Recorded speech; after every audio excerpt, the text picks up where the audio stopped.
Hey, it's your professional sarcastic man and seeker of attention, Oz Chris, here with reviews on Champions number 1 and Marvel Knights 20th number 5. So we'll start off with a unnecessary relaunch with Champions number 1.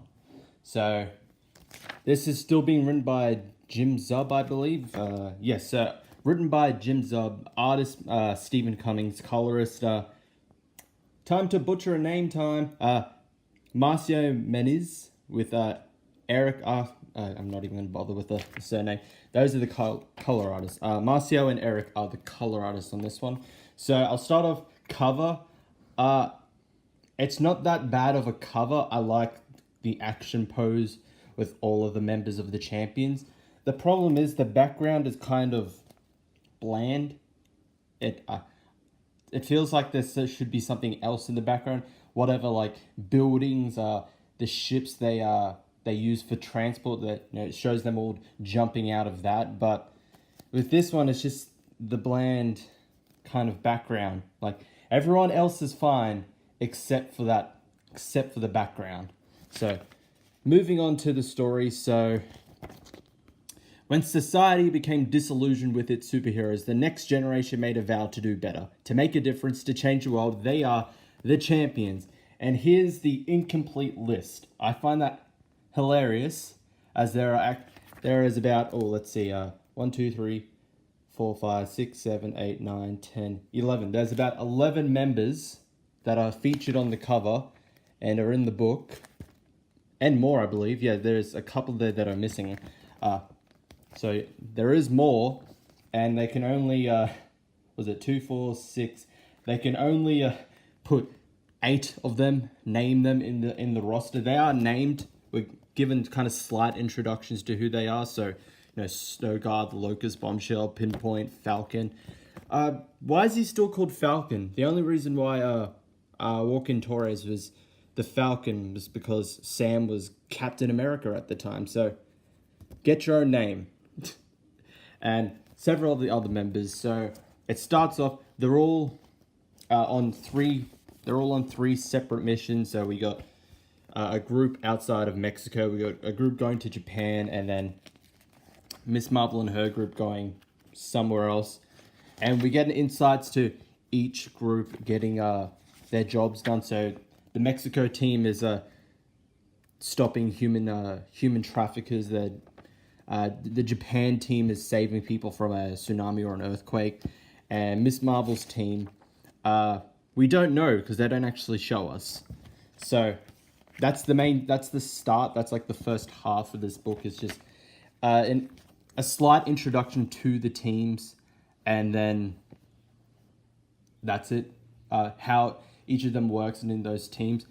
Then we go into some little bit of drama. Something's going on with Nova. Oh, wait, sorry. He's not Nova anymore. He's just Sam Alexander.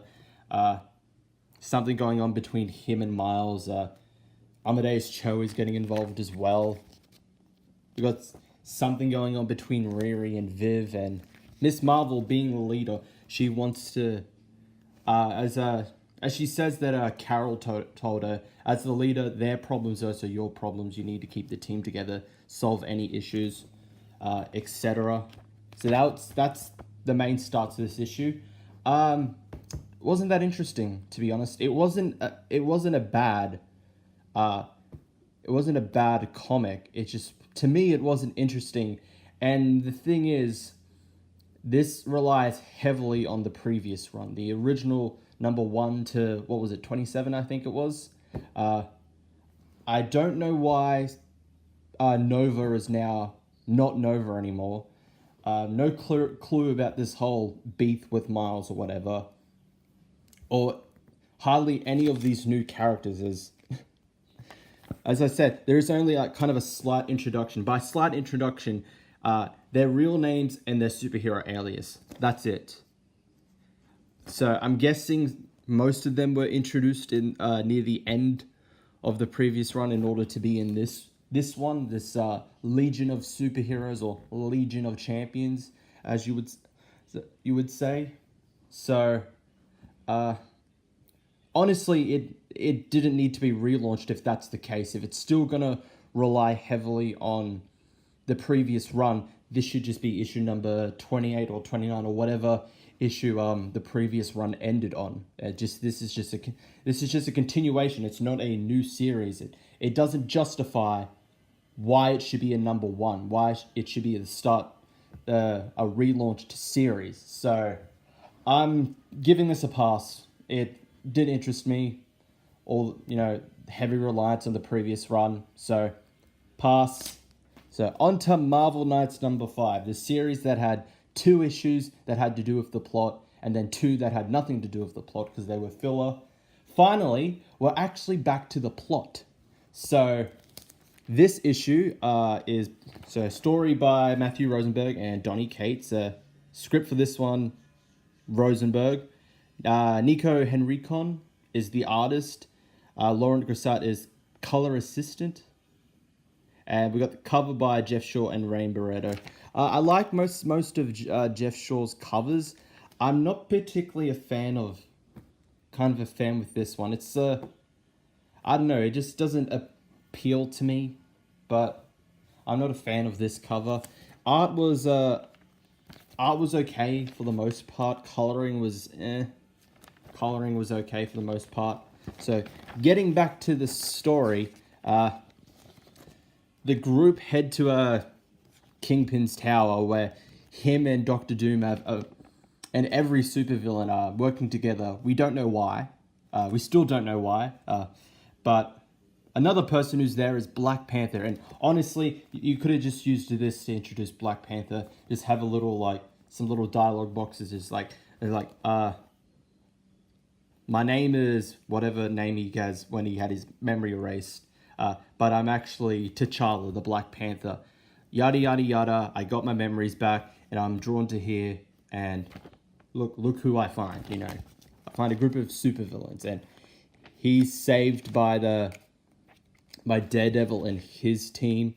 But they get into a scuffle because T'Challa slightly remembers more than they do.